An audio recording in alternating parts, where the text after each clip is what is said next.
Cool. Welcome back to another episode of Cobra Kai Companion. You guys returning some of my favorite writers. One is actually a very prestigious actor from Obliterated as well. And maybe he could give us some insight to that episode. But returning are writers Joe Piarulli and also Luan Thomas. How you guys doing, sir? Sirs? Great. Really good. Doing We're great. all things considered with LA wildfires and whatnot, we're doing really well. Yeah. Yes, yes. I'm very happy to hear that you guys are doing well, and most of the casting crew that at least I follow on social media, they all seem to be doing pretty well. I don't think I've seen any personal footages of like we lost our home. I have seen some of those from, like over on Twisted Metal. Michael who show runs that. One of the actors on that show lost his home. So it's very very devastating stuff. So there's no good way to transition into that. But if anybody has anything to donate, there are plenty of resources out there. And Yeah, it's everyone's affected taking everybody for GoFundMe's. sure. Yes, Yeah. yes. So, um, and maybe I'll include a link in the show notes as well. We'll try to find something That'd be great. to include. So I haven't spoken to you guys in a really long time, Joe. Yeah, I Yeah. just saw you, almost a year ago. But I didn't get a chance to speak to you guys about. Sure, we didn't, right? Obliterated. We didn't talk for that one. I don't think we really got a I don't chance think. to, no. Yeah, yeah, Hmm. yeah. Unfortunate with that one. I know a lot of people were very excited of the possibility of a season two and the way things ended and all these great new characters. So if we can kind of start off with Obliterated. First off, Joe, you were an extra, background Yeah. person. Courtney Hangler played your. I don't know what girlfriend, wife, I think we fiance. were getting married in the chapel there, so you're really in deep fiction now. But yeah, it was a great time. The one I wrote that episode, it was the big reveal of who the real bad guy was behind everything, and we just had the greatest time with that show in general. And yeah, once in a while you get to pop into episodes, and you may see Luan still in Cobra Kai before all is said and done. But yeah, it was the greatest experience. It was so much fun and a different style than Cobra Kai, and we had a lot of great ideas for season two, and it was really like kind of on the border, I think, for Netflix. And we were really hoping, and you never know, although those ideas are still good and out there. So be nice if it came back around, but it was the best time. We made a lot Yeah. of really good friends. The cast was incredible. So yeah, it Cast was was a fun. blast. Yeah. Yeah, the cast was an absolute blast. They were great to work with, and it was big. It was a big show. It was a big lift, but I mean, I think we had a lot of fun making that one. Yeah, I mean, we had a great time watching it. Just hearing the stories from the cast. I was very lucky to speak with most of the main cast about their time on Obliterated. But having covered Cobra Kai for several seasons and then starting a brand new show and building a brand new world in the midst of still doing Cobra Kai, what was that like, and how were you guys able to kind of just create this brand new world? Well, I mean, Well, you're definitely reminded of how hard it is to start something. yeah, And this Obliterated went through a lot. It started initially in COVID and sort of got delayed and switched networks and all these things happened. But so we had known the direction for a lot of things and a lot about the characters for a long time. So there was a lot to think on. And then John, Josh, and Hayden just, as they always do, come in with so much figured out. yeah, And the show doesn't really, you don't really know what you're doing until you have the cast. And that's always the thing is that's when the show really gets built. You can write it all out, but then you got to find the perfect people, and then you got to start writing to them as you get further along. But yeah, incredible crew. We got to go to Vegas. We were in New Mexico and all that. So yeah, it was awesome. What was it like writing like the cafe scene? Like I kind of reference when I speak to people, I reference it like the one that's kind of like Pulp Fiction where they're in the cafe. So that's kind of like my frame of reference. But It's I like our really Elvis diner. yeah, yeah. With Sunny and all that, like I really love that sequence. And is it Beatrice, the waitress, right? mm-hmm. Like I think that's her Yeah, name. She's great. But also I just love like trunk ordering like a plethora of food. And the one line about like I'm kind of forgetting where he's like, if you can bring a thing with butter or grease in it, do that. I kind of, Right. Like a yeah, cup of grease. Probably it was a cup of grease, I believe, because a cup of was it a cup of bacon grease? I think. I yeah, think What that's was it? like, right. Yeah. Yeah. Yeah, I think Yeah. of that sequence obviously really cool, and you just have that set piece with the big fight with all the Elvi, and the initial conception of the episode was actually built even more, I Yeah. think, around them, and we had originally had the idea that the guys would be searching for Maddox and everyone through the Vegas tunnels. So you'd go into those tunnels under Vegas, and there are communities and strange things down there. So the idea was maybe they'd encountered these, Elvis impersonators who live down there during the day and then come up at night to do their jobs. And it sort of got condensed into this diner thing, which worked so perfectly. But yeah, it's funny to think back on some of those things and how they came together, and all the different ways that they were going to like get the information out of those guys, and how that was going to work. There was one version where like Paul just plays an incredible guitar solo or Yeah. something. So yeah, it was so much fun to think outside the box and be a little wild, Yeah. more so than we get to do on Cobra Kai a lot of the time. And we got to take all those fun characters that we imagined in the tunnels, like all the Elvis, the Elvi, and all them, and everything, and just put them in a diner instead, which was probably Yeah, a lot more production friendly. You know. yeah. And I saw that same diner in a movie like pretty recently. I'm not gonna be able to think of what it was now, but yeah, it's a pretty Yeah. memorable looking place. So it was like a real old school diner. It was very cool. nice, nice. Now that show was so ambitious, and you had helicopters and all these things. Is there something that you guys can remember, like if maybe not even necessarily writing it, but like an idea that just sounded so great, but just you guys had to scrap because budget, time, whatever the fact was, but it seemed like a reality at first. You're like, oh, this is gonna be so great, but had to cut it out. We got to do almost We got to do everything. a lot. Yeah. Like, I can't wow. think of anything. It was things where you would expect that they wouldn't let you do it. That McKnight hanging out of the helicopter, like that's not easy to do that stuff. You have to really do some of that. The blowing up the thing with the bazooka. Mhm. There were a lot of, I mean, just shooting on Fremont Street too. Like I Yeah. don't the zip line there, like having it Yeah. like a fake gun on the zip line. There were so many things where I thought we weren't going to be able to do it in the end, and we got to do every. There was no limit on like, well, that one is too much. We were able to, and part of it is all the writers know how to write to the show that we're making, and some understanding of that. So we're pretty quick with what the ideas are. I mean, they did the big final fight on a rooftop like casino in Yeah. Vegas. So, there wasn't much we weren't able to do.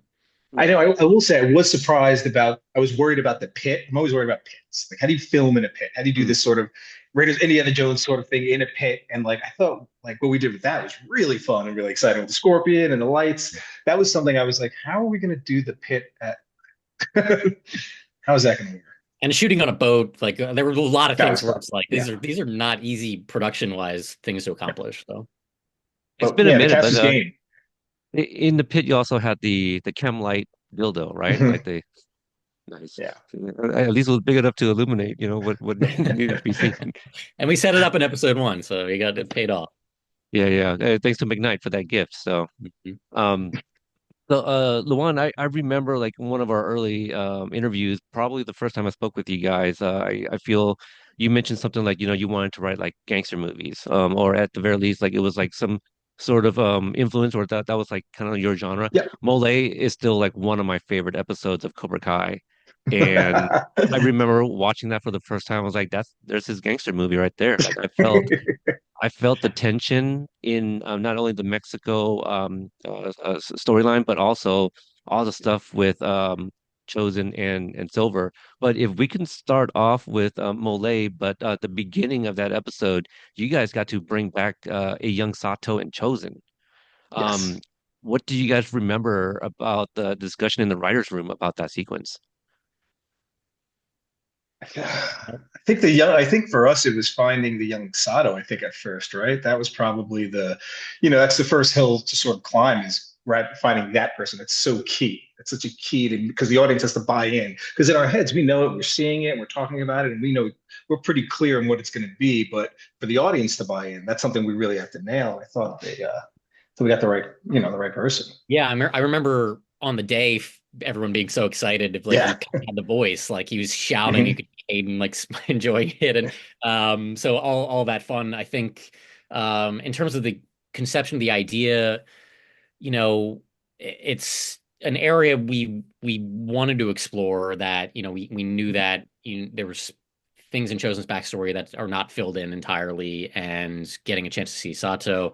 And you just have to have strong reasons to do it in terms of how does it frame the story that you're about to see. How does it frame Chosen's mindset or a lesson that's going to be understood later on, while still being entertaining in its own right, even if you Uh-huh. haven't seen the movies. And I think just having this kid in an environment with like these army veterans doing this crazy training, and then you find out, well, he's cheating, but that's like there's an element to that of Chosen's character. So, so much of the audience knows Chosen either from the movie or from the present day. There's that little time period that's really connected to his relationship with Sato, that informs a lot of the character, and we haven't gotten to see that much of it. So that was a lot of fun, and we're always looking for a way to explore Chosen's character further, and we were able to do that a lot in this episode. So Yeah, and having him, across from Silver, obviously, and sit there and they have their sort of conversation, and that's, for us, that was just that. It we probably wrote a lot more than what we're seeing there, and I know the scene's a lot longer, but it's a one. I hope when the kind of the special cuts come out and like, oh, the longer scenes, and I hope that's one that we can. I'd yeah, love that fans to was see. That was a great one. I think that was like four some pay. Yeah. It was maybe twice as long. Wow. And it was great. We had, I think everybody really Yeah. enjoyed it, but it was a lot, Mhm. and at a certain point you're feeling that. But that at that time it's so hard not to sink your teeth into something that we haven't seen, especially because you have so much built-in conflict and irony in the sense that the audience knows that Chosen's in the lion's den, and you're just waiting to see if Silver's going to figure it out. Is there something going to be in the dialogue that he gets from it or wherever? Like when is that going to happen? And part of the fun too is you don't know for sure that it's going to either, right? There's a world where he didn't even find out in this episode, right? You could have played a whole nother Mhm. episode where that was the case, but um, as everyone I think knows, is we move story along pretty fast in Cobra Kai. Yes. Generally. So it's all about like, can we tell that full story in an episode where you're also having a full story in Mexico? And it was a lot to manage, but I think we're really happy with how that turned out. Yeah, I remember the kind of that giveaway, almost like the Inglorious Bastards with the three, the three fingers, Yeah. I'm just like, oh shit, like, oh no, what's gonna happen to Chosen? Was there in their discussion between Silver and Chosen during the lunch scene, I guess, Chosen talks about his father, having died from cowardice. Was there any discussion about him mentioning his mom? Because I feel like it's still not really clear, but I've always gotten the sense that Chosen was related to Sato by his mother, right? Because Sato, I feel is his surname, and Chosen has Taguchi as his. Was there any discussion ever about Chosen mentioning his mom? Not no, but there was in a longer version of it more conversation about his father, I think, and that's an area that you'd love to be able to explore further, and hopefully we'll get a chance to do that. And I think when you have that line about cowardice killing his father, you don't say whose cowardice it is, right? It Yeah. could be his father's cowardice. It could be someone who betrayed him. It could be some circumstances of that. And we obviously know that Chosen has a specific relationship with cowardice that may inform some of that as well. So, in terms of the family history, I think that's mostly where we were focused is, Yeah. which is typical in Karate Kid franchises to be, what's the relationship with their father and their surrogate father, and how does it impact with their worldview? Mm. Well, speaking of fathers, Miguel visits his. You just mentioned the Mexico storyline. Um, One of my favorite sequences in the entire series, just because we're learning about Hector as Miguel is as well, and so you don't know how dangerous he is quite yet. But once Hector gets that phone call and then he starts challenging Miguel, like, who are you on the phone with? Like it gets really tense and Yeah. I'm definitely scared for Miguel. Can you guys share any insight on the discussion of how to or at least like what you guys wanted to tell the audience about Hector? Because I guess at this point it does seem wrapped up. I don't see him coming back sometime in the final five episodes. Y- Yeah, I Well, don't think well, we wanted it to feel like it was definitely wrapped up. I mean, it's a really contained story. You're learning everything within one episode, but you're learning it in layers. So the audience has a certain expectation about who Hector's going to be when you come into the episode, and how do you play with that and but be true to you're coming from Miguel's perspective. He wants to believe certain things. There's so much emotion just built in of he's seeing what he thinks is probably his brother, right? And he's seeing how this guy acts. He's seeing this other family that could have been his family in a different universe. And then you start seeing maybe what's really going on a little bit more behind the scenes. So very tense setup to the whole thing. And we wanted to be able to play each of those instruments long enough to live in them. yeah. Yeah. Was there anything that you guys discussed about for the episode of Mole, the Mexico storyline that we didn't get to see? Something that you guys considered exploring more into, um, a backstory perhaps, or just anything else that was like scrapped? I don't think anything jumps to mind. I mean, there's always expanded versions of things or Mm. slightly alternate versions. A lot of discussion about like to what extent are we really getting into what Hector does and uh, Yeah, that would be the how area. close that gets. I mean, this is writers' room stuff, so like there are things that we can say that were probably never close to happening, but there's discussions in the writers' room about like does do Johnny and Hector see each other at any point? Like, is there something there towards the end of the episode? But we felt like this was to bring Johnny in after Miguel gotten to the low point. It just felt like the most satisfying thing, and it felt like you had told the story, with Miguel and Hector for the most part. Yeah, I think why there's a discussion in the fandom about like the possible return of Hector is because they're like, well, Miguel left his backpack there. So like I guess some of us are kind of expecting like that Adventures in Babysitting ending where like somebody shows up with the backpack, say, hey, you forgot, that kind of deal. But yeah, that would add a whole, different dynamic if he shows up and sees Johnny. Well, we Um, always like the eagle-eyed fans, and the thing is, we pay off those things, those kinds of things enough where you have to be looking for that. I feel like Yeah. there's been times where it's been a thing that you forgot about that did come back, but obviously we can't talk about anything in part three. But sure, sure. for the most part, an episode like that, you feel like you've told a full story, and sometimes you do leave yourself an option to continue it going forward, but. Yeah, that was a big episode, a lot of set pieces in terms of like Johnny fighting this cage fight. That was a lot of fun. And Hayden and I went to Puerto Rico where this was filmed, and we just had the greatest time there with everybody. And that final scene with Hector having the gun and all this stuff is just like it was very intense.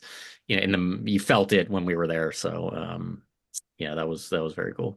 Yeah, I'm sure, like, because since I got to see like a sliver of what you guys do, while actually filming, I can imagine, just several people there and just, it's quiet. You can hear like a needle drop and yeah, the tension being so thick. Can you share any insight on writing where Chozen takes down all six Valley Senseis, which I was a little surprised. I go, it's right there. He could have said like I took down all six, just to kind of bring back a line from Karate Kid Part Two. Yeah. I was almost certain that was going to happen in that episode. No, I mean, no, I'm trying to, like for us, it was just, we got to see Chosen just be a badass. It's like, okay, you now know, okay, do something about it. And he sits there and, he draws the line at the end. But before he does that, he basically tells Silver, like, what you have isn't good enough, just so you know. Like, I'm here protecting Miyagi-Do, and what you have currently is not enough, you know. And for me, like when he draws, when he gets that, it's like no, the line in the sand. That's my, it's one of my favorite things he's done. It's great. Yeah. And I think, I mean, Silver's sort of testing him too. I mean, Yeah. whether Silver thinks that these guys are going to succeed or not, it's valuable to him to find out Oh either yeah. way, right? This is it's sort of the reason they don't fight right at the end of that is like Chosen's shown what the levels are now of this thing and where the line is, right? So I think you're feeling the heavyweight fight now forming in a way that you're going to a bit of a different level with the show in some ways by bringing Chosen in and facing him against Silver because you're feeling the stakes being higher and these warriors being at sort of a different level than we've seen for a lot of people. So very cool sequence. So I mean, so much of that when we write that is just like here's the important part of it, and then it just goes to our amazing stunt team Yeah. and to Yuji and all those guys who just did an incredible job. So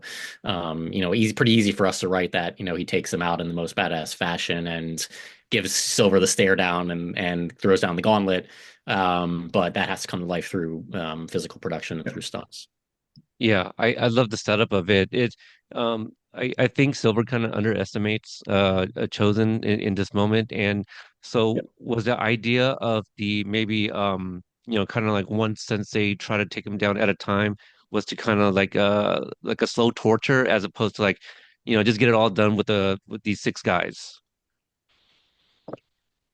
I think it just felt natural that when Silver kind of throws us down, it's sort of like the person who does it gets the reward. Yeah. So if you're in that situation, it's like the instinct is not like, all right, all six of us go at him and then we split it. It's more like, okay, Okay. who's going to step up first and kind of go from there. So it created a cool natural situation where I think we're as tuned into anybody as anybody in terms of if you have 10 guys, why don't they all just come in and fight somebody? And this is one of those rare situations where it's like you felt this kind of was the right way to do it is that they come in Yeah. piecemeal because they don't really know each other. Like they're not Right. fighting as one force necessarily, which is usually the issue when you're in the giant, kung fu movie of 30 guys that are all ninjas working for the same guy. They should all just come at the same time. Yeah. But yeah, this one sort of felt Yeah. natural. But to that though, the one at a time thing is kind of like hey, I wonder if there's something thought I never asked in this, but like the old school 80s and 70s kind of kung fu flicks, those movies, it's always that one-on-one first, right? Because you want to be the person that takes him down. So Yeah. it's like one at a time rather than it's not a gang jumping, you know what I mean? Like Mm, it's not a street fight in a sense. It's actually there's still a bit of respect on the mat, like one-on-one, I'll take you. One-on-one, I'll take you. And even I can go through like all those old action films where they always kind of go at one at a time just to kind of showcase it. yeah. Now let's talk about episode 602, the prize. A lot of things happen here. Kreese goes on his little journey to find the Unjangdo. I feel Master Kim's got like several of those, and he just threw them all over the place.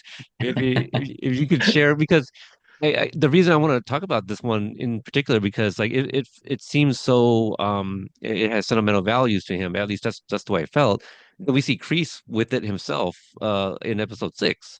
But yeah, if you can talk about like the idea, what you guys wanted to do was sending Kreese off onto this journey to find that, um, and his whole after being bit and seeing like Johnny wearing the old school Cobra Kai gi. So if you guys can talk about yeah, all of that there. Well, to address the first thing you said in terms of him having him scattered everywhere, what I will say, since we were just talking about Mole, is Terry Silver shows Chosen all these swords and then tells him a backstory about one, and he doesn't know if it's true or not. But it doesn't matter because the story is what has value. Yeah, So it's what you believe in it, right? Like yeah. yeah, so you know, I, whether or not this whole story about the knife is true, Ah. it serves its purpose, for Master Kim anyway. So I'll just say that, and then Luan can jump into about the cave expedition and what came with that. Oh yeah, well, just going off the knife thing. The knife for at one point though, remember we also considered a sword at one point. But then it was about concealing it and holding all those things. But we went back and forth for a while to kind of carry the silver thing with the sword and kind of bridging that. But the cave part, I mean, cave is really, it's a little Star Wars, right? You go into that cave, what are you going to find? Take only what you need, kind of situation. And for him, it's still Kreese has to basically, he has to kill his weakness for once and for all. And we thought a great way to do that would be, okay, let's pit him against a Cobra, right? And then that invites, all the kind of, seeing things, the tripping out, whatever, and it kind of goes into like the meat of it. Like he still loves and he has to kill what he loves to become the true master of, for Master King. He has to become that. And Yeah. so, I mean, I'll say Marty was a pro because it was absolutely what 35 degrees in that cave. It Yeah. was freezing. Yeah. I'll say, the lesson it's all about sort of Master Kim's perspective on Kreese and Yeah. we get to do some cool flashbacks again, but that's also Kreese maybe was never the best student, and the issue is he's always focusing on like the goals, what they're trying to accomplish, and the prize, and all these Yeah. things. And so when Kreese comes in talking about, hey, we can take this spot and we can go win this thing, it's Master Kim could not care less about Yeah. something like that. But there's a lesson to be learned in his mind of, you know, it's if your mindset is not about what you're trying to achieve, but it's about what are the things that are in your way, then you'll be more successful. So, he sends him there kind of knowing that he's going to face the obstacles that are in his way, which is Johnny. And Silver talked about that in the past, being like, you're my weakness, but I'm not yours, is what comes Yeah. out. But we already kind of knew that in some ways if we've been following. And to turn the attention on Johnny sort of forces Kreese to face that, he wasn't really that great of a student because he was you know, making concessions about his lessons and his teachings and all these things because he loved this kid and was afraid for him and all that. And in all these fucked up ways. Like I don't think, so you can always talk about redemption, and I think our show we draw a lot of discussion about redemption. We talk about it a lot, but ultimately you don't ever have to feel whether Kreese is redeemed or not. And it's really just like what's his perspective that's honest, and what is his approach that's honest, and whether you believe him or not, whether Johnny believes him, whether anybody else does, sort of becomes a separate question. But to face him against his past and his feelings to Johnny, I think is the thing that we felt like we needed to accomplish in order for Kreese to take over a more powerful Cobra Kai, and in order to be afraid of for Johnny and for Daniel when Kreese comes back, which ultimately does sort of play out. Yeah, it's man, that's a lot of great insight. I'm just just as simple as you made it sound. I'm like, man, some of that went over my head. I'm like, okay, because like the episodes are short. Like Yeah. like you mentioned how you guys kind of move the story along at a pretty quick clip, and kind of have to because of 10 episodes, 30-ish minutes. So Yeah. you guys have to get really creative on how to kind of tell the narrative. Now, what about bringing Brooks back and also Kyler during the school visit? That's A the lot of ultimate fun. transition That's the there, isn't guy. it? That's That Yeah, that see that kind of puts the fine point on what you just said, is like you got to tell this massive story, and we're talking about like Kreese killing his weakness and Johnny and all that stuff, and it's like a third of the episode because you have a whole frat or storyline going on too. So there's no show that packs more in, or 10 pounds of show in a 5 pound bag. And that was just the coolest thing. I mean, Luan, all the discussions about bringing those guys back and Kyler and Brooks and everything, I think was some of the most fun we had in the writers' room that scene. Yeah, I mean, the idea for them to be not only brought back, but like raging, in a way that like because remember we haven't really seen them rage since season one, right? We were like party and rage and kind of like a little bit of fun, like they're just having fun, even though Kyle is sort of being, abused as a, but the idea that Brox is back for us, like, come on, like Brox. I still remember season one, Brox, just the name. Let's get him. I think the trick when you're talking about characters like that is if we're doing it, we should really do it. Like we should really Yeah. make it where it's important to the story. It doesn't just you don't just be they come in, and we've been good about that. Like we bring back anybody I think that you can name. It's like there's a story reason why this happens, and for those. Brooks ends up having more impact really on Hawk and Dimitri's storyline, but Yeah. it felt like we're at the beginning of the season where these kids are in their last year of high school and their lives are going to be different after this year, and they need to be looking at college and things that are outside of karate. And episode two is a storyline where you want to start exploring that and getting into, what are the futures for everybody, or what are they thinking their futures are going to be, and that conversation for Dimitri and Hawk, one of them feeling like we're going to be together and the other one not so sure, and then going to this party and all that. So you see that play out, obviously, all the way through the whole part one and into part two. And on the Miguel side, he has this dream of going to Stanford, and you just have to face the reality of what his family situation is and where they're living, which is tied into Johnny's story as well.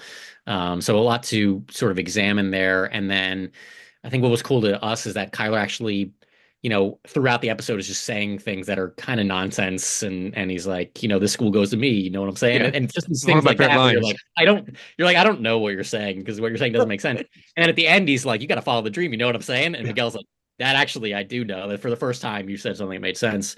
And our hope was that the audience would feel that as well, that Kyler actually had a good impact on this story and put Miguel sort of in the right direction at the end. And then Kyla says, "Do you think they'll let me back in?" Which is still, to me, And then he goes it's back just, to I mean, his nonsense. delivery, "Do you think they'll let me back in?" So that's valid. It's like his delivery, I mean, he's so serious. Josie is so serious with it. I'm like, oh, that's great. Yeah. And It's great. Yeah. we were always there was always there was a debate about like how would everybody remember Brooks, like to what extent do we need flashbacks and all those things, but there's something cool about the full circle element of bringing him back, and harkening back to season one, which I think is something you always want to do in the final season of show, and there's certainly more of that ahead. But yeah, and those guys did a great job. I think you just felt like everything that was going on with them was real. They embody those characters so well, and then putting them in this frat situation where Miguel and the guys can actually help them out. And then obviously having this mislead of like, is Brooks now a genius? Like, did somehow him getting beat like turn his life into the greatest thing ever? And in a weird way, it kind of did, just not. His goals are not the same as everybody else's, so he's happy doing what he's doing, but it isn't MIT in the sense that the Hawk and Dimitri think it is. Yeah, kind of the reintroduction of Brooks, and he talks about like MIT or whatever the line was. I remember doing like a reaction video to it. I was like, no, there's something to that. Like maybe it's like a scholarship or something like that. I didn't think it would be like another MIT, but I was like, it can't be like on the nose. Like I've been covering the show long enough, but I think the audience gets to feel a little rewarded. Like if you went back and rewatched from the beginning, like you saw, like Brooks had some intelligence. Like he was correcting like college grammar and stuff like that. Yep. Yeah. So it's not out of the realm that he would go to like a nice school. But when it was like MIT, I was like, it's got to be a scholarship. It can't, like, he ain't that smart, you know? So Yeah, I yeah, think we that was the thing we liked about the character in season one. It's just like that lines about the grammar just tells you so much. It's like he's paying attention in school, right? He's like Yeah. he's with all of these guys, but there is something going on up there. So we felt like, we can get some people to bite on like maybe he really is going, and then you see Dimitri's just like panicked, like, how could this like is his maybe his dad, maybe it's like this and this and this. So yeah, we just had fun with that, Yeah. and it's one of those where you don't have to get everybody in the audience for it to be worthwhile. You just have to get enough people on board with like, okay, is he really going there? What the hell's going on with this? You have to be in Dimitri's shoes a little bit, and it's worthwhile for that. But it's great. You feel good for those guys at the end of the episode. You feel like they're kind of on a good track. Yeah. mm. Was it fun writing for Gary, the guy who was from like the local college? I felt like Luan, maybe that was most of you, at least the No, I mean, fam part. Like, I mean, well, because I used to remember, and I'm sure remember the same thing. Like we're in high school, like whenever like the older kind of college kids, you try to talk to the young kids, or even now as a dad, you like try to talk to the young kids. You try to sound hip, and you like try to drop slang or say something that's cool, like. And then you're like, you old man, what are you doing, oldie? What are you doing, old head? You know what I mean? So for us, you're right. that was a fun one, just to kind of go, 'cause all those people, they're like, hey, yo, fam, you know what's up? You come to this school, it's gonna be great. Da, da, da. And then like, it's like, come on, bro, you faking jacks. Like, what are we doing here? I felt Like, a little attacked. I was like, hey, what yeah. is that? Is that guys like me? Yeah, I mean, my oldest son is like just he's like the same age as some of our core groups. My son's 24, almost 25. So I get it. I'm trying to keep. I got a 12-year-old that's trying to teach me. Like no, Dad, like we don't say that anymore. Now it's this. I'm like, oh, what does that even mean? Like they So say I get Riz. it. I don't know what Riz means. To I don't. me, Riz You is guys like, are too lazy uh, to say charisma. Like that's yeah, just that actually came up on Smartlist. I think they actually discussed that very term. Um, the also in episode two, Joe, you kind of alluded to it. Johnny looking for a new house. Talk about little Stevie. Is he now? uh, Is his brother friends with the Jerry that was fought for Cobra Kai that was played by Larry P. Scott? Yeah, Yes. that's the Jerry. That's an Easter egg there. yep, So Little Stevie is played by Adam Hirschman, who is DJ you Candy ever Corn. DJ yep. Candycorn from Obliterated. He's just the greatest guy. He's He's so the much fun to best. hang with, and it's just perfect for that. Yeah, I think every once in a while in the show you want to kind of have a reminder of like Johnny is famous in some circles, right? For like he was the hero in high school and in terms of like sports, the sports hero of the winning quarterback and all that stuff. So people will remember those things. And then the fact that Lil Stevie didn't go to 84, so he doesn't know about Johnny's downfall. But yeah, we love Also, Adam another bringing great him. delivery. You mentioned like Joe's delivery on the you can let me back into like Yeah. Adam's delivery on yeah, I missed that one. Like just like they were okay, No, whew, it's great. good. Yeah. Yeah. He was perfect, and our realtor in that episode, I think, is incredible as well. Yep. And we do have a connection to him that Luan Mhm. can talk about, but he's fucking great. Oh yeah, Family. Yeah. it's my brother-in-law. Yeah. And he was yeah, I thought he played he's the nicest guy in the world. So the fact that he played such a real estate prick so well, I was like, oh, you had that in you. Okay. But Yeah. that was, and it helped obviously it helped Adam's character as well to juxtapose the two of them. Like one's just an absolute dream killer, right? He said no, he's just a dream killer. And anybody's looked for a house or a place to live, like you put all your eggs in that basket and have somebody kill your dream, and then luckily Hirschman's they had to kind of throw him a lifeline, which is just, and we get to bring in the Jerry connection. So that was fun. Again, packing all of this into, a Mm. very, Yeah. very brief amount of time. All still in one episode.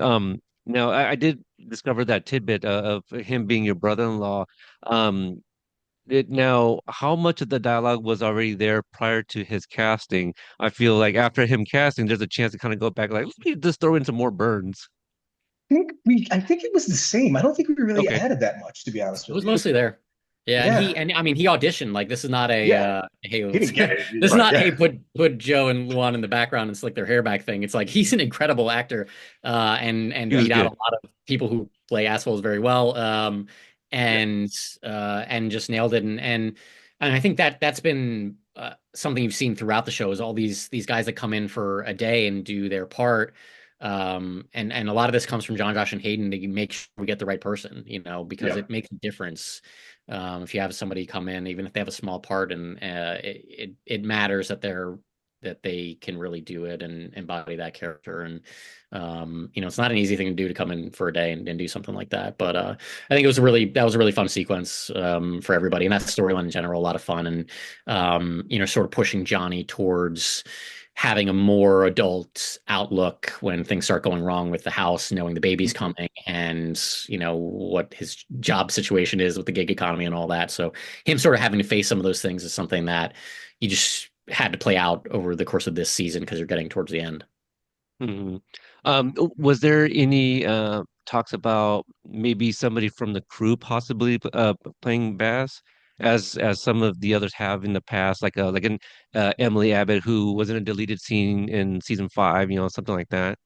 No, I think for any parts that come up, I mean, Baz ended up being enough of a role that you Mm, have to have an actor Yeah. for that, and there's not that many times where it's something smaller. It's if it's somebody in the crew, a lot of times it's in a pinch or just the fact that we know this person is the best person for this because we're around them all the time. So it happens occasionally, but for the most part, you're auditioning for roles that only have one line a lot of the time. So, and yeah. even when we get the crew, they audition for it. It's just that you happen to know somebody who you think will be good for it, and Yeah. they don't always get the part. Yeah. I did an unsolicited audition for the guys, John Josh and Hayden, where I tried to be a mailman that told, Mr. Lawrence to please stop vandalizing the mailboxes.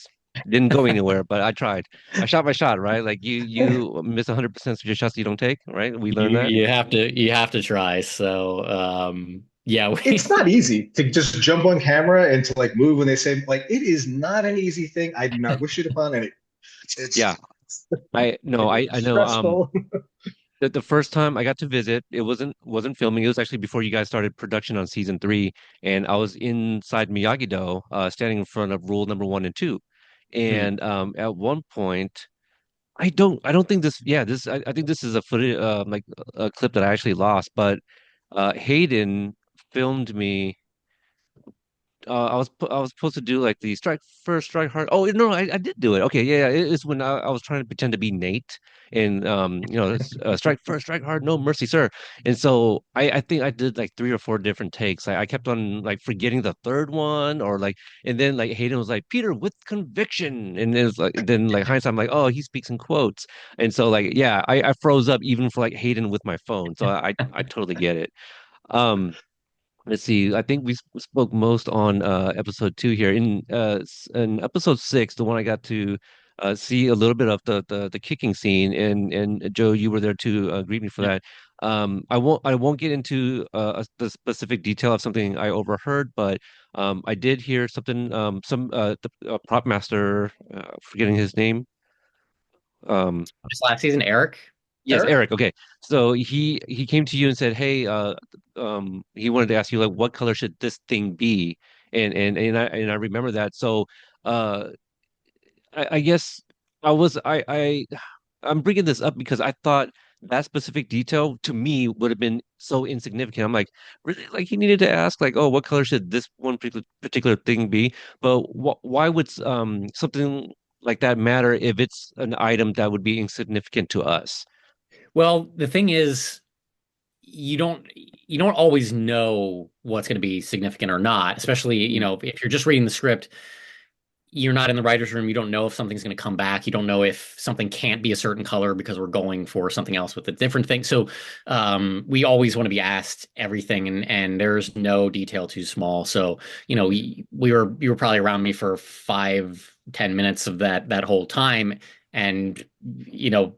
So imagine that there's a question like that every 5 or 10 minutes or Yeah. more. So it's like it's an all day thing, and it's just that's how shows get done, and it's I think it's just one of the coolest things because it's so collaborative to be working with every department, to be able to talk to everybody, and everybody wants to do a great job, and they understand that their kingdom, whether it's props, whatever it is, has a major impact on the show. And if there's something that isn't right, that is gonna matter. And there will be times where it's like, hey, like I can actually think of something from Obliterated where there's like a donut box, right? That Mm, shouldn't mm, we really shouldn't matter, right? What the donut box looks like, but there was like something on the box where it's like, well, we can't do that because we have a separate thing, like a joke about something else that's going to step on that.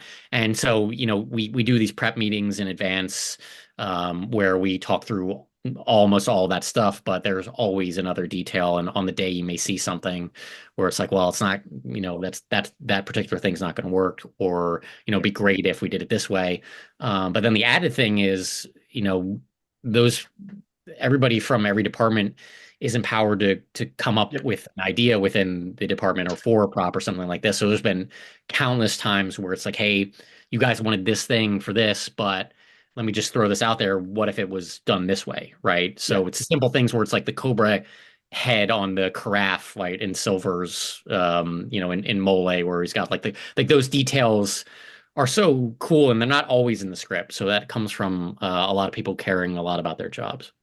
Yeah, that's why I brought it up because I was so surprised. Like you said, like to me, I thought it was insignificant. I'm just like, wow, yeah, the level of detail. Like we've always thought Cobra Kai was a show that kind of paid attention to its detail. That's why we're always looking for those Easter eggs. Like, where are you guys hiding them this season? And I still want to hear more about the Doc Brown's, drawing of the flux capacitor in Carmen's dream sequence. But I don't think I'll ever get one. But now, Man, let's see. it all I love how matters. you brought up, huh? I was gonna say it all matters. Just back to the details. Yeah, Like the rule of thumb is it all matters in every fair little enough. thing. But love the little nod to Trunks donut box. That's a hilarious sequence. Terrence T, he Yeah. just so hilarious in that scene. Um, let's see here. Okay, so yeah, can you talk about um let's talk about the aquarium and kind of where Tori's headspace is. I because let me see, yeah, we did that 2 episodes ago, reviewing it, and when I was taking my notes, I was noticing that like different characters that would come and speak to her, she's kind of reacting or at least answering a little bit differently. She's kind of wanting to like take this pause with, well, was it? Does she tell? Yeah, does she? She tells them later in the episode. She tells Robbie to take a pause towards the end. Yeah. But the fact that she is one way with Robbie at the aquarium, but then like someone like a Devin will come to her and she lets her guard down a little bit, reveals some things that she didn't tell Robbie, and then Sam comes. Can you talk about like that sequence with Tori?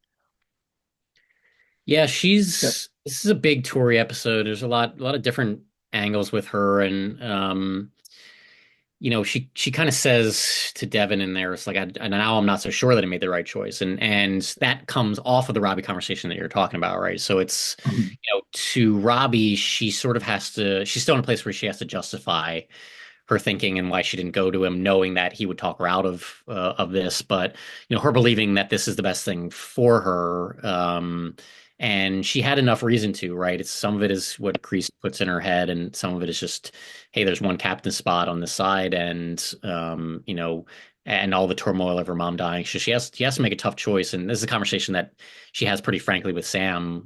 Sam says, even if I disagree with that choice, which was, a conversation we even were talking about on the day with Mary and with Peyton, about the details of that, because this is an episode where the characters are really digging deep and you have to be really specific about what they're feeling, and the actors have to really understand all that. So Peyton really had them a ton of heavy lifting in this episode, and did an amazing job with it. But she's going through a lot. She's facing the choice that she made and how everybody's reacting to it differently, being told that maybe this situation is throwing Robbie off, which is a good reason to say, hey, like, our teams need us to focus on things here, which of course makes things worse for Robbie inadvertently.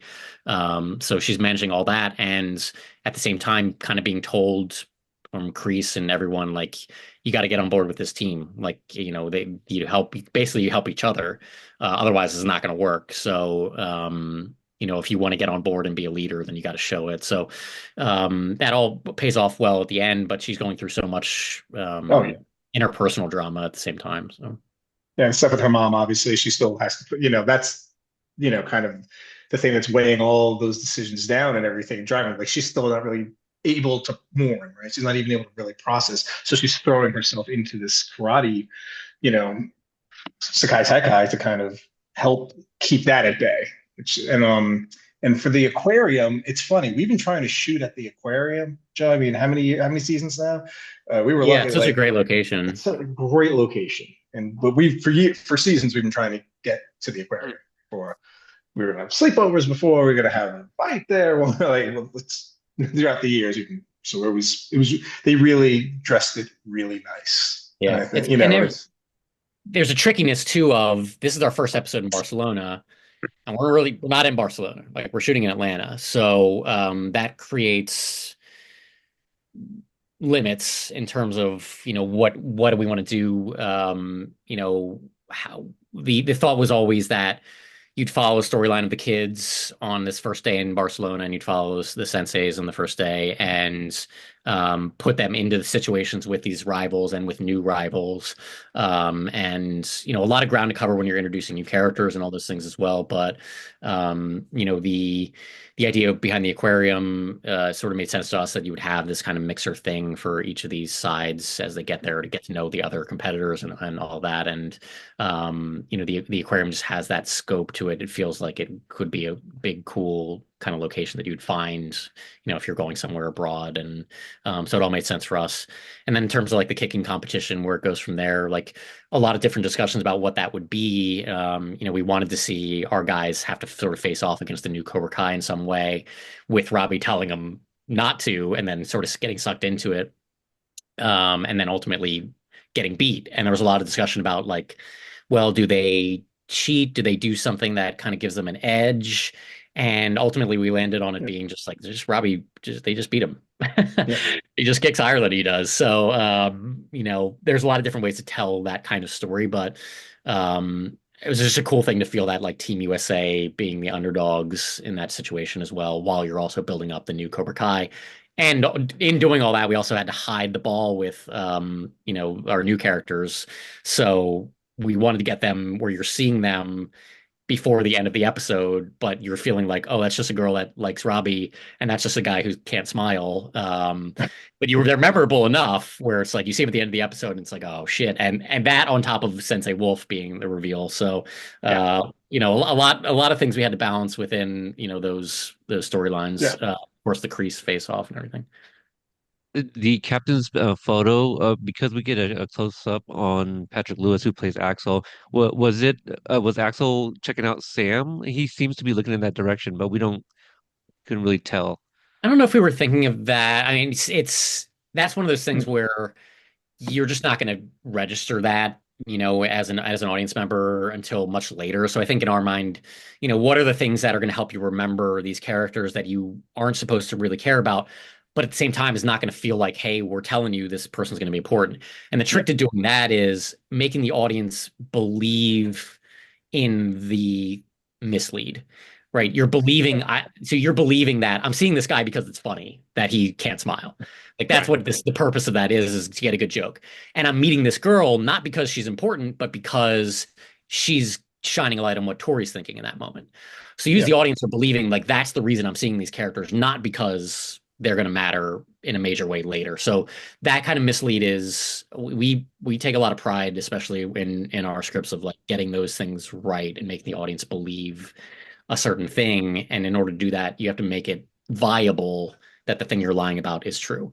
And like I always think of, and I've probably said this before, but I always think of Game of Thrones where, they're going to kill Jon Snow, and you're at the end of the episode, something's going to happen, and the guy comes in and says, "Hey, your uncle just showed up." And you as the audience are like, oh, that's a big deal. Like this guy hasn't been here for this whole time. This guy showed up. I'm interested to see where that's going. And of course, it's a lie. Yeah. But you believe that the lie is a real thing that could lead you into new story. So the art of the mislead, I think, is a key component for us in our storytelling. Yeah, almost kind of like what we were saying about, Silver and like his stories, right? Like the value is whether you believe it or not. Yeah. Um, oh gosh, let me see. There was something that you said. Well, okay, how about this? Can you talk about like writing the sequence when Miyagi-Do meet Team Korea Cobra Kai in the lobby there? I just thought, Brandon Lee just kills it as Quan and the way he toys with the guys here in the beginning.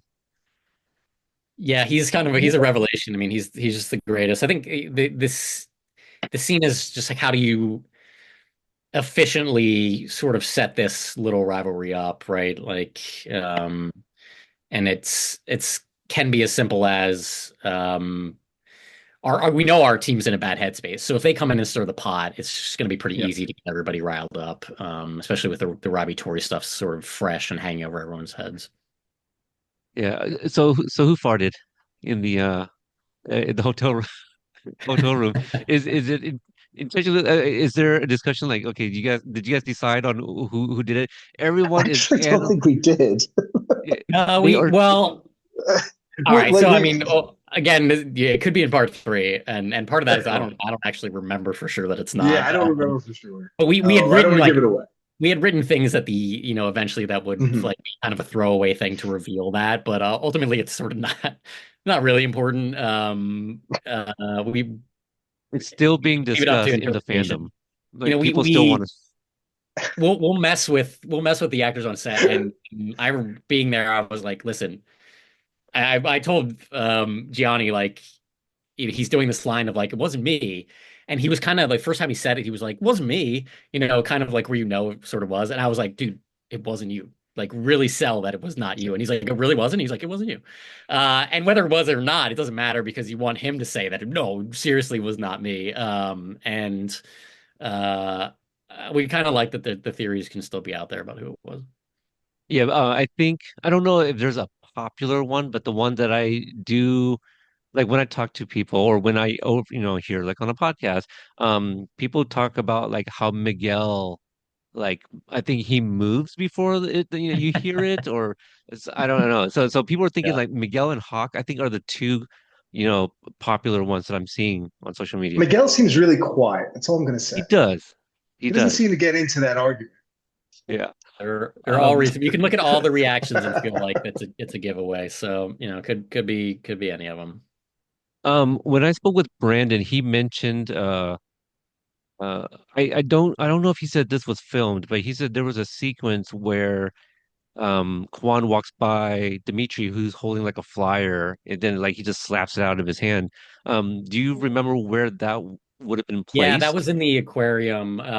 There was and I think a lot of this isn't in the final cut of it. It was, and I don't remember what all was shot, but it was a pretty simple thing where like, Dimitri was kind of looking at the brochure of like places to go and all those things, which I think eventually he does. He is talking about that later.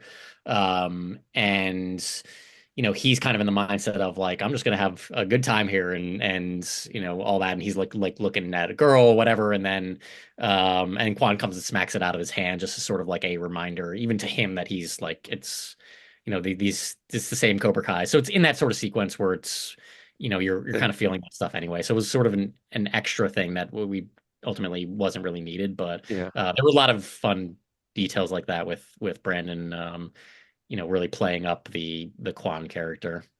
What was it like after the captain's photo where like Tori kind of exits first? Yeah, I think it And was somewhere because in I that like sequence. Mhm. yeah, I feel like that's the only time I saw Dimitri holding, like a quote unquote Yeah, it was flyer. somewhere in there. Yeah. Yeah. Yeah, I felt like that was gotta be it. Um episode six. Oh, okay, yes, the mixer. Everybody wants to know about like Daniel's side quests and stuff, and I know you guys can't talk to details that we may end up finding out in part three. But can you talk about that sequence with Daniel in the headband first off? Okay. Well, it leads him down Yes.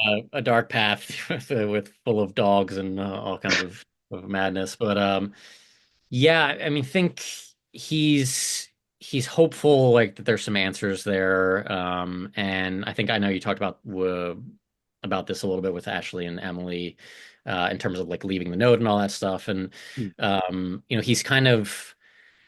he's hoping that there's going to be some sort of answer there, and he's in the right Mhm. place where the people would know, Gunther or somebody would know, right? Right. And ultimately there are, there's further insight into all that stuff, but yeah, we can't get too into Yeah. detail. I think you're really into Daniel's headspace about like how much he cares about, learning what's going on, what happened in this part of Mr. Miyagi's life. So he's kind of willing to go.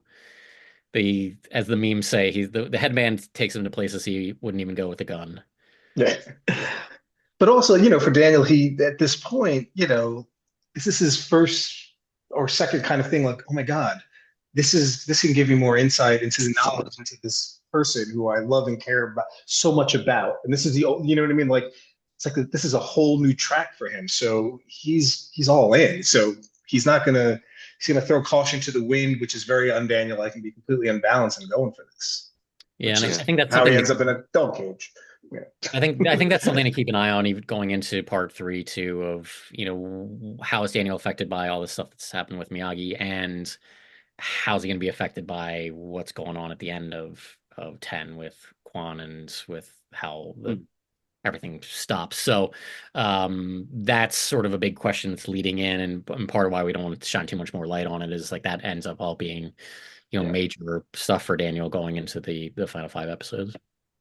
Yeah, I'm still because it's so much happens in this middle batch, the second batch of five, and every time I watch episode six, not necessarily have a new theory, but I forget it's like certain details, and I feel like I'm gonna be onto something like, oh, Master Serrano, like, oh, maybe he, I don't know. Wait a minute. No, Sensei Kim was there and she knows Yeah, it's all these things that kind of like I feel like it's leading me down the right path, but then like Daniel says, like, oh no, it's like it's not even going anywhere. I don't know. It's just a lot of details, but it's just Well, there's there are things still ahead, but yeah, also that's the kind of thing where if you're picking up clues along the way, it is like a real treasure thing where hunt. it's like some of it may not lead any, like some of it may be valuable, and the fact that you're in Daniel's shoes and feeling is this taking me somewhere? Is this not? Am I going to learn a good thing? Am I going to learn bad thing? Am I going to learn nothing? That's a good place to be. I think you want the audience in his shoes, regardless of which things end up, leading to answers. So, yeah, that's not necessarily a bad thing to be picking up all the clues and seeing what's going to be what. It's all by design. Um, let's see. Okay, so drunk chosen.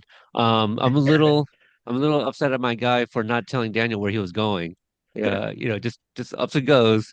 But yeah, can you guys kind of talk about like the discussion about bringing Chosen back in episode 6 in the manner of doing it? Yeah, there was a lot of discussion about that, Luan. If you remember, like Yeah, I think the remember episode was going to be potentially that. Oh, we so had what, different ideas of what to do. it wasn't even a clear episode 6 at the point. No, we were going to Yeah. do basically a side quest with Chosen for a Mm. while. That changed to kind of in like you were sort of B-siding what we're seeing of him, the fallout of that side quest. And so for him, he when he comes in and it's I mean Yuji's so funny.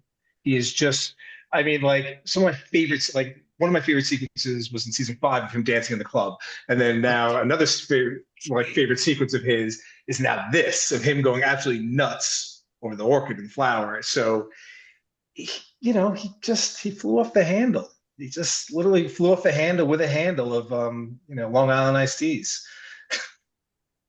We're assuming I don't know how. Yeah, he sorry. was probably drinking on the flight back, probably like still, just pounding them on the way back from Okinawa. Yeah, we're in Yeah, in a situation where you haven't seen Chosen for a little bit in going into this episode, but you also haven't seen everybody for a little bit, right? Because it ends up being the middle batch, which I think ultimately is sort of the reason that we didn't start the episode there necessarily is, mhm. you want to just get back into the imminent things that are happening in 6. And but we knew that there was a story that sort of happened, while you weren't privy to it, and where that's placed or how it affects Chosen and all that stuff. So Chosen coming back into the story, I think, we kind of had him a little bit hanging over the episode in some ways. There's so many things going on that you're thinking about, but in the back of your mind, you're like, "Where's Chosen?" And Dana's sort of saying, like, "You guys see, maybe he'll meet us at this mixer." So if you are thinking about Chosen at all, you're thinking like, "Okay, he could come in and help us with this Kreese situation or something good." Yeah, and then he comes in and just as an agent of chaos. But it's all very true to his character, and you're just feeling all this emotional stuff going on that's connected to Kumiko and these things that you've been sort of waiting to see how they're going to play out. So yeah, there's more Chosen discussion ahead, but it in that sequence, I think you just want to be feeling that they don't quite know how to reach him, and he's kind of gone down to the bad side, which he's occasionally done. And we also have, everybody this tense situation in there, right? Like Daniel's trying to figure it out. He's arguing with Johnny, and you have Kreese, and like, how do you take this tense, volatile situation, throw a grenade in there, throw a drunk Chosen in there to kind of just blow it all up for him. And it was just fun. I thought that was a Yeah, real fun sequence, a fun yeah. scene that he did. It took me a moment to kind of realize that I think that was also the first time we saw Kreese and Chosen share screen um time together. Basically, like I don't think they were in a sequence together prior to that. Yeah, we even went as far. Yeah. I don't remember the details of this, so we may have figured out like all the different iterations of it. But at one point when we were talking about this being like, what if we just spend some time with Chozen in Barcelona and what's he been doing and what's been going Yeah. on. There was a version of that um, where uh, that Chosen and Kreese ran into each other, but they know each other. Like there's enough knowledge there where it's not like a I don't know if it's one of those things where you feel like you need to see them have their face off or anything like that in there, and it works pretty well in this situation because it gives Kreese sort of a leg up to say like, hey, my dojo's great, and these guys they are ruining things for everybody. Yeah. Can you talk about the Johnny doing nunchucks, in the priest with the knife? I was surprised to see it there. I guess his reward for finding it, the Unjangdo. Yeah. Yeah, Yeah. originally, like Luan said, it was maybe just going to be a sword or something that Right. he's finds in the cave, and then we ended up finding that the knife was going to be valuable to us, as going later, into the season. So, yeah, that was the thing is that yeah, he kind of sees this thing as something that he earned and is important to him and important to the history of the dojo and all these things. So, you kind of know that there's some weight to this thing, and we're bringing it around again. So it's one of those Miguel's backpack things where it's like, oh, yeah, yeah, the Yunjengdo, the story kind of was told. It could have been done in episode two, but it wasn't quite. So yeah, and that scene, there's a lot of fun to that scene just because you're feeling all the tension of Kreese and Johnny, and Kreese imaginarily killing Johnny in a cave is still sort of where he's coming from. So for them to both have these weapons, but also be in a very public situation where they can't really act up, it allows them to sort of make threats at each other. Yeah, and while this guy is just standing there like not understanding what the hell they're talking about. And of course Billy is just great Yeah. at everything like that. Anything remotely physical in terms of a stun or a weapon or anything like that, it's just like he's really right on top of it. And it was exactly what we had hoped it would be, whereas he's swinging this thing wildly and not appropriate, like where people eating and this guy's like really concerned for him, but Johnny's doing Johnny. Yeah. Um, did you guys write in the needle drop for Hold Me Now by the Thompson Twins? Or was that something someone else decided? I don't think That's, so. no, we didn't. That was Did you I guys mean, have a, the great music supervisor, yeah. they're still on Oh, it with the music. And some, I it's love the funny, song. I love the song as well. I mean, but Did yeah. you guys have any like another song in mind possibly that for that sequence? Or Um, is I don't I know if you guys think ever I think there could have been something that was written in there, but Yeah. we always go through in post what's actually going to be the best thing for it. I think like, there could have been a version, when there was something written in, I think it was actually the the whole sleeping sequence led right into the next morning. Mm, So in that version, it's a different kind of song, right? It's a yeah. song Yeah. where you're building up to, they're up and they're at this big thing. So the vibe would have been different if the scenes had been ordered that way. But this felt kind of perfect for it. That you get that song that's yeah, it feels like a bedtime kind of there's something to it. Yeah. Um, I think that's all I can think about for episode 6. I just have like one other detail before I kind of talk about like the kind of like you guys wrapping up production here, several months ago. In episode Bad Eggs, you guys got the No Mercy motherfucker. Can you talk about like what you can remember about writing Johnny and Daniel going to go visit Kreese? There's the little nod to my cousin Vinny, and then Mhm. we got the one of the F-bombs in that episode too. I think in season 5 there was like at least three. Daniel with two of them. Yeah. Yeah, Yeah. We maybe. kind of, yeah. Yeah, Yeah, it's we've gotten to have a few we every I think everybody in the writers room puts them in their scripts, and then we Yeah. have to sort of pare down like which ones are actually gonna make it. And I actually don't think in the script, I think maybe we had it as an alt, of like maybe it just says no mercy, and so that one wasn't like a for sure this is what we're doing, but when we did it on the Yeah. day, we shot I think a couple versions of it, and that everyone just felt Mhm. felt good about that one. So um, yeah, that episode, I think just getting all those guys in that situation where it is in the story of Cobra Kai, that it's really valuable to like it's kind of treating it like you're going to Hannibal Lecter, right? Like that's the idea, Yeah. like that's almost how it's presented of like there is someone who can help us, but you're not gonna like it. That kind of feeling to the whole thing. So that's we're always playing a memory game with you, Peter, because this is so long ago, but Yeah. some of the stuff that sticks out to me, Luan, I don't know if you remember anything. Yeah, I'm trying to remember. I do remember that we used to write "fuck" on the wall in the writer's room, and like how many times we'd get to say it, and then like kind of just cross it out. Like, we've already used it, can't say it anymore. But then eventually, as the show's gone on, we've sort of these last few seasons have basically just kind of we have more than are allotted. But in terms of that scene, I do remember being on the stages. I remember it was fun. I remember it was really exciting for them all to be sitting down together and sort of kind of going around like, Billy and Ralph and Marty kind of. I know that was a fun day for them.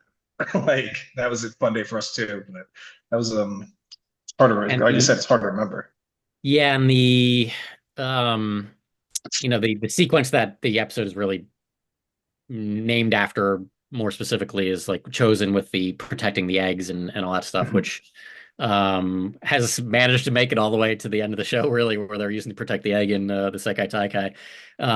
But I remember that being one of the hardest stories to figure out Yeah. because it was like, what does a chosen lesson look like? Because we've done so many specific, like here's a Kreese lesson, here's a Johnny lesson, here's a Daniel Yeah. lesson.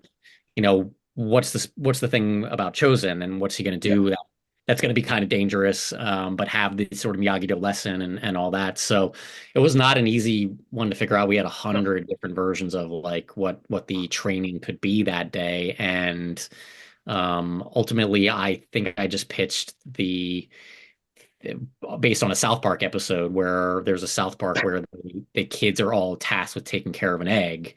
And, you know, there's high stakes of like, they want a specific egg to break to prove a point. And so they hire like an assassin to go kill, like break all the kids' eggs. And so that sort of sparked enough of a thing where it's like, if the kid is each given a task and then it's chosen who's coming after them. So then you have a real assassin, coming after these kids and just showing them all the ways that they're failing to do their thing correctly, and it's going to take them working together to get it done. So it ended up being really satisfying. It ended up being that Yeah. that happens a lot, where sometimes it's the absolute hardest thing. It's like, well, it's a good thing we worked on it until it Yeah. was right, because Yeah. it wasn't easy. And it's Yeah. also I would say Curtis took one of my favorite shots, the on-set photographer took one of my favorite shots, and we have different takes of it, but when Chosen's running through the atmosphere, Yeah. and it's just like I remember Yeah. there was like a still that Curtis got of that, and it looks awesome. It could be any time, anywhere of that photo. It's such a very specific, beautiful like samurai guy running. It's so cool. Yeah. Um, I feel I spoke with Joel about that episode, if I'm right. And so he kind of talked about like having to schedule that at a certain time of day to kind of get the yeah, lighting right and all that stuff. But yeah, I'll be the one before you said that. I was about to credit you guys for like giving me one of my favorite like frames of the yeah, entire series because it's just so beautiful. It's a locale that you're familiar with. It's a character that you know in just like the yeah, badass, what the hell? The most badass pose, just coming in. Yeah, it's great. He looks like a Ronin. Yeah, yeah. I remember that day pretty well. It was That was good. chilly, and we pumped in a lot of the fog and atmosphere to Yeah, get that kind of look, and it made it look a little different than you've seen Miyagi-Do look before. So yeah, that was really cool, and I just remember him running out of the fog in slow-mo, and I was like, this is the coolest, this is the best thing yeah. we done. What now? You guys might be able to give some insight. This happened in Chris's episode in the first part in episode 504, no, 604 rather, 604. Mhm. And I'm bringing it up because it was a kind of a long running joke-ish. It was on a card. I believe it was Michael that told me about this, but like Bert shitting in a tuba, right? Like that's something you guys Yeah. had written on a card for several seasons. Mhm. And was episode 504, was that a version of that, or is that just coincidental where Bert was the one in the porta potty? No, I think it's coincidental, Okay. really. Yeah. Like the yeah, Bert shits in a tuba was kind of a card that's just like a joke in the writer's room of like maybe we'll find a way to make this a thing at some point. But And we might find a way. It might in the back five. There might yeah, be Bert so might shit in the tuba. Graduation. uh Graduation, and Bert shits the tuba at the end section. yeah, no, the brown belt's a separate thing. We also covered a lot of ground between that and like who farted in the hotel and all that. So All right. we've gotten All our the important allotment. stuff. Yeah, Yeah. we've gotten our allotment of potty humor. As we get ready to wrap up, these are kind of like personal, not personal questions, but like questions, for you guys. First off, like kind of a general, thoughts on how you feel you guys ended the show. Like you feel pretty complete. Was there, something that, wish that you still could have done? How do you guys kind of feel with like season 6 being all wrapped up at this point? I feel good.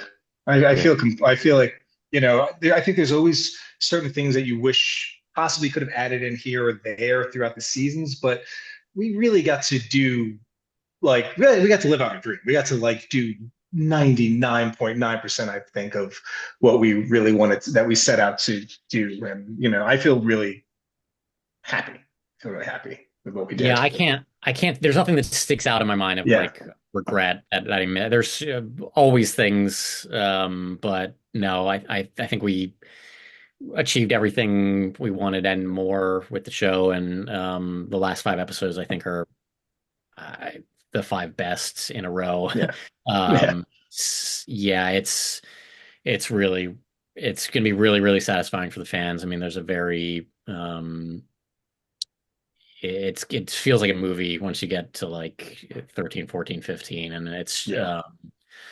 yeah, I don't think there's no stones left unturned in terms of what we'd want to do and feeling like there's no question of whether we got it done because this, like I said, these episodes are as good as it's been. And there's been times in the past where you're not always sure if an episode's going to work and you're in different stages of it and you don't know. And we feel really, really good about these last five. Yeah. That's exciting to hear. This question I also asked Emily and Ashley. If you guys can choose like one character to continue writing for, who would it be? Oof. Stuff. It's it's tricky. I feel like, and maybe it's just because we talked about this earlier of like Chozen's backstory in terms of, that area to explore with Sato and his upbringing and all that. It feels like there's always more to get to with him. And Hmm. he's a character that can play in so many different sandboxes and so many different tones. He can be the ninja assassin that we were just talking about, but he can also go to really emotional places and you feel like there's more to explore with him. So that's what comes to mind. But I mean, there's so many characters that we've been lucky to write Yeah. in over the years. I would say, I'm gonna split into two categories. For adults, I'm gonna say Chosen, and for the kids, I think just because they're younger, and I think I got to go Kenny, just because I'd want to see what, with his superpower, like what's the mature Kenny, in a sense, like a well-rounded mature Kenny now with all his faculties, along with I'll say with the Anthony, that to me that would be that's Yeah. interesting because like, Kind of oh, like the now you one A, guys one are kind of B, like the top. Yeah, because they're very, kind of like the Johnny and Daniel, right? yeah, but they're not underdogs anymore. They're both pretty good at what they do. So they're Yeah, kind of like, oh, what do you do with that? And you're good at it now. yeah. Because that to me is a challenge of, oh, who can challenge you? To me is a nice challenge. Right. It will be interesting to kind of keep an eye on Kenny in the third batch, just to, knowing that he has trained under Silver, he knows the silver bullet, and now, he's embracing Miyagi-Do, right? Towards the end of the last couple episodes in the middle batch there. So yeah, I'd be interested to see where Kenny goes from here. So kind of on that same line of like writing for, who has been your guys' favorite to write for? Like who's really fun in terms of writing their dialogue? Kyler. Kind of, Kyler. yeah, Kyler and Silver, because he's just there. He's so rich and he can say anything. He can do anything. He can really say anything. You're like, yeah, I'm gonna do this. I'm gonna drink $50,000 glass of scotch. Like you can't really do that for everybody.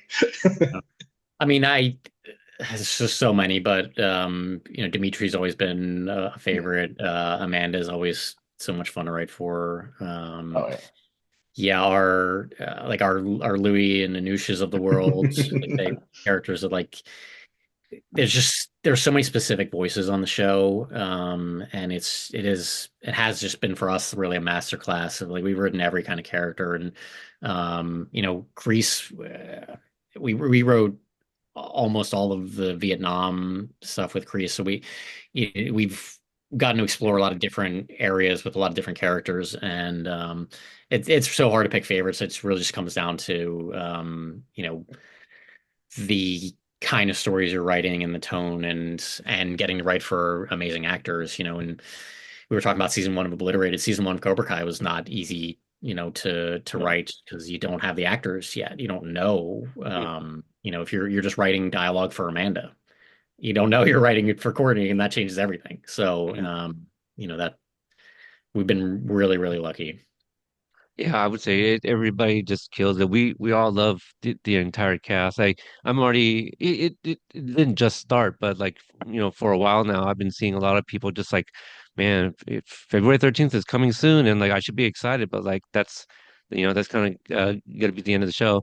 And I know it's hard because like Joe, like you just said, it's kind of like kind of picking your favorite kid, right? Yeah. Um, what so maybe like the first thing that comes to mind, and we'll end it with this. What is something, I don't know if you want to call it like a favorite moment. It could be something that you wrote, but I talk about when I saw Chozen and Sensei Kim kiss, I really did not think that was gonna happen. So when I'm sitting there and watching it, my mouth dropped, like, right? So I had a really strong reaction. What is something that you saw on screen, whether you wrote it or not, where you're just like, seeing it on screen just gave me a much stronger reaction than I had anticipated. That's a good 6'10" question. brawl. Mm. The brawl in 6'10". So what, I I 13 minutes or something like I that? wasn't because I was back in LA. I wasn't on set for that. So you kind of as we're writing, we sit right as producers, we sit home, we watch the cuts as they come in, and we give your notes and things. And I just remember sitting on my couch and I wasn't a writer of the show. I was a fan. I was just like, holy shit, what is going, like jumping out of my seat, cheering, kind of moving with as it's going, like just so excited and really just you're watching sort of how like I remember from they were kids and like how good and how great everybody's is executing everything and how I was just so like just proud of all the crew and the work and like wow, did it. This is really cool. That was not easy. What they pulled off. That was not easy. So that Yeah. to me was the kind of like, whew, still blows my mind. Oh yeah. Yeah. I agree. I don't know if I can possibly pick anything. Where my head went again, maybe it's what we're talking about is like some of the Vietnam stuff with Kreese and Mm, Captain Turner. I remember being surprised about how like real that whole sequence felt and how convincing young Kreese and Captain Turner were in those sequences. And yeah, those are some things that stuck out as like this really turned out better than you would have hoped. And there's been frankly a lot of those things where it's like, oh, this is even better than we could have hoped for. And a lot of those moments I think go down to the actors and especially their commitment to martial arts and yeah, to things like putting things at that level where they're real martial artists, they can really do all these things. And by the end of this season, you're seeing Tanner making these kicks like over your head and all this stuff. So it's really yeah, a lot of that stuff's been incredible. Where you know most of the things I think of for that are a cool final move or some giant kick or something, and there's more in the last 5 episodes where your jaw kind of drops. So there's a few more still ahead. They were always prepared. Like, the best, they were always prepared. Like everybody, they always came in like really, really prepared to do the job. And you see it, they executed at such a high level. It's Yeah. just really admirable.